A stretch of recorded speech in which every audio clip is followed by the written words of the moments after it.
There are moments in sport that don't just belong to the athlete.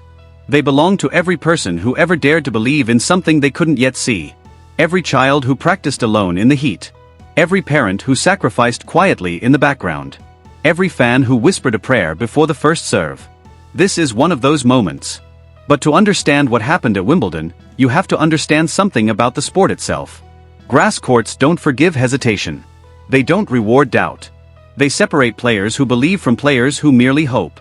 And in that unforgiving environment, something extraordinary unfolded, something that would travel far beyond the manicured lawns of southwest London and land in the living rooms, the schools, the streets of an entire nation. Alex Eala did not arrive at Wimbledon quietly. She arrived carrying the weight of a country's expectation, and she carried it like it was nothing at all. For years, those inside the tennis world had been watching her. Quietly impressed. Cautiously optimistic. The kind of talent you don't want to oversell too early, because the sport has a way of humbling even the most gifted. She had trained at the Rafa Nadal Academy, one of the most demanding environments in professional tennis, a place where discipline isn't encouraged, it's required. Where the difference between good and elite is measured in the smallest margins. She absorbed all of it. And she waited for her moment. At Wimbledon, the moment arrived. From her very first match, something was different. Not just in the way she played, but in the way she carried herself. There was a stillness to her. A clarity. Experienced analysts noticed it immediately. This wasn't a young player hoping to survive. This was a competitor who had walked into the most prestigious tournament in tennis and decided she belonged there. Point by point, rally by rally, she began dismantling that old question, the one that follows every young player until the day it can no longer be asked. Is she ready? The answer, delivered across the grass courts of the All England Club, was unmistakable. And then the crowd started paying attention. At first, it was simply curiosity. A young Filipina. Fearless. Composed. Beating opponents with the kind of tactical intelligence that usually takes a decade to develop.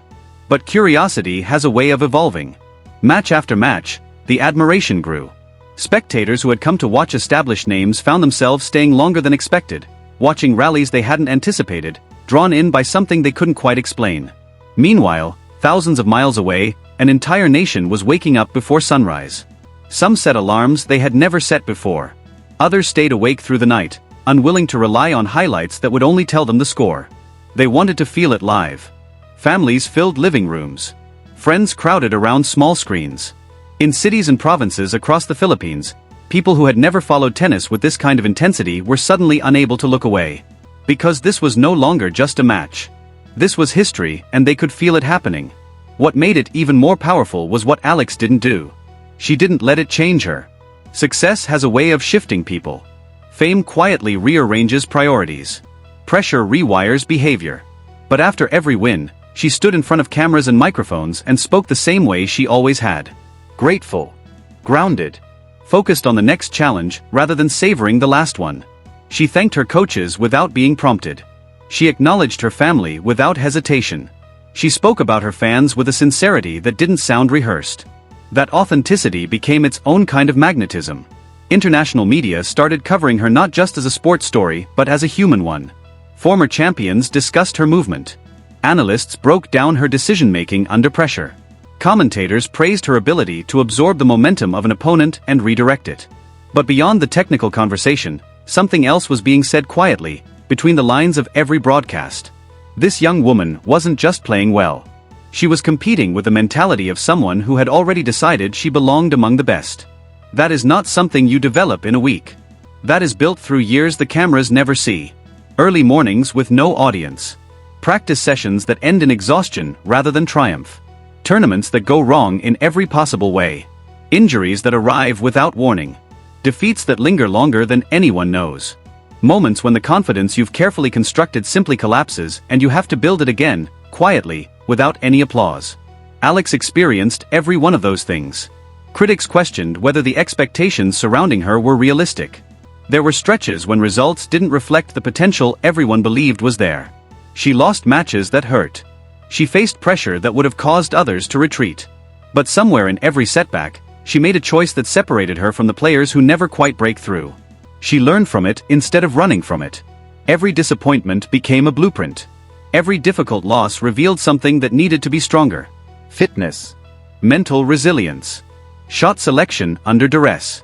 She worked on all of it not to satisfy critics, but because she genuinely wanted to be better. That internal drive is the most honest kind. You can't manufacture it. You either have it or you don't. She had it. And Wimbledon became the stage where all of that invisible work finally became visible to the world. As the second week arrived, the atmosphere around her had shifted completely. Cameras followed her movements between courts. Journalists waited. Fans lingered hoping for a moment. Her name was appearing in international headlines alongside tournament favorites. Children back home were talking about her in classrooms. Young athletes in sports that had nothing to do with tennis found themselves inspired by what she was doing. That is the particular magic of a story told at the right time on the right stage. It reaches people who weren't looking for it. For the Philippines, a country with passionate sports culture and a long tradition of producing remarkable athletes, this felt different. Tennis at this level, on this particular surface, at this particular tournament, had not belonged to the Philippines before. And now it did. Not because someone had given it to them. Because one young woman had gone and taken it. Inside the courts, however, Alex refused to let any of that in. She understood something that experience teaches, and impatience makes you forget that reputation earns you nothing once the match begins. Crowd support changes the atmosphere, but not the score. The only thing that matters on a grass court in the second week of Wimbledon is what you do with the ball in the moment you're given it. She stayed in that moment. When rallies stretched and her body demanded she take the easy option, she stayed patient. When momentum shifted and the crowd held its breath, she reset. When opponents sensed vulnerability and pressed harder, she responded not with panic but with the calm of someone who had rehearsed this scenario in her mind 1,000 times before. That composure became the image people carried away from her campaign. It captured something that statistics can never fully hold. The courage it takes to keep playing your own game when the pressure is telling you to change it. The trust required to execute under conditions that have swallowed far more experienced players whole. As her run continued and the world kept watching, something larger was taking shape. Back in the Philippines, communities were gathering around the story not just because a compatriot was competing, but because they recognized something in the way she carried herself. There was no entitlement. No performance. No noise. Just a young woman doing the quiet, difficult, beautiful work of becoming exceptional. Communities gathered in restaurants and public spaces. Parents showed their children the highlights and told them to pay attention not just to the tennis, but to everything surrounding it. The grace under pressure. The consistency of character. The refusal to shrink under expectation or expand under praise. When her Wimbledon campaign eventually ended, the score stopped being the point. Because what remained after the final match was something results can't erase. Millions of new believers. An entire generation of young Philippine athletes who now carried a different idea of what was possible for someone like them. A shift in the global conversation about where tennis talent could come from and what it could look like. The standing ovation she received as she left the court said what words couldn't quite capture. It wasn't applause for a scoreline. It was recognition of a journey, the years of work, the sacrifices made in private, the courage displayed in public, and the rare, genuine spirit she brought to every single point. In the weeks that followed, the tennis world began recalibrating. Analysts revised their projections.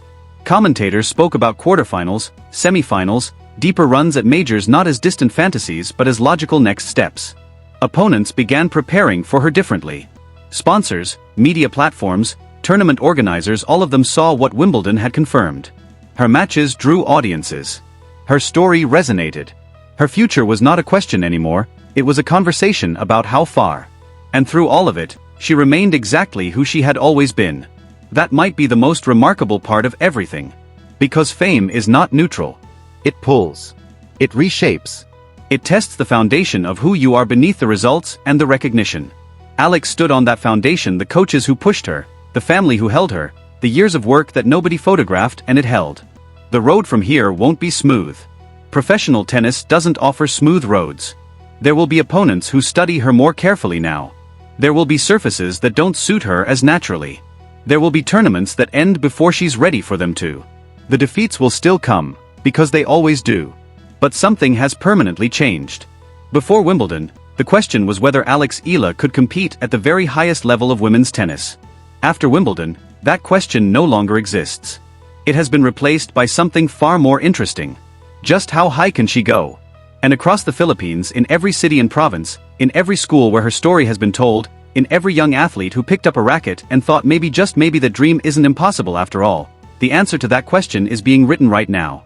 Not on the grass of the All England Club, but in the quiet places where champions are actually made. In the early mornings before anyone is watching. In the moments when stopping would be easier than continuing. In the daily choice to believe in something that hasn't happened yet. Alex Eala made that choice, every single day for years. And the world is only beginning to see what that kind of belief can build.